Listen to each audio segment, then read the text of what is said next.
Most tires have a convenient tread wear indicator built right into them called a wear bar. This small bar is a raised bump located at the bottom of the large tread grooves of your tire's tread pattern.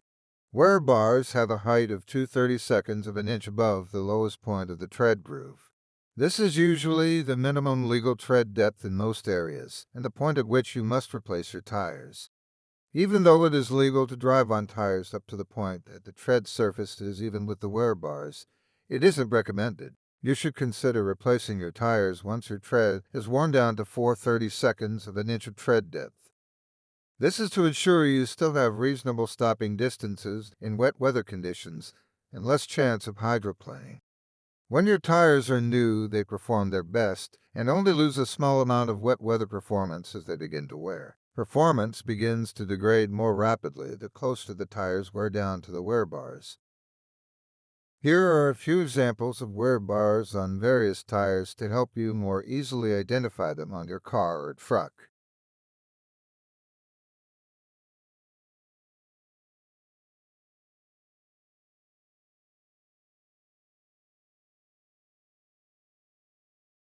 We hope you found this short tutorial helpful. If you'd like to learn more about tire wear and tires in general, check out tiregrades.com.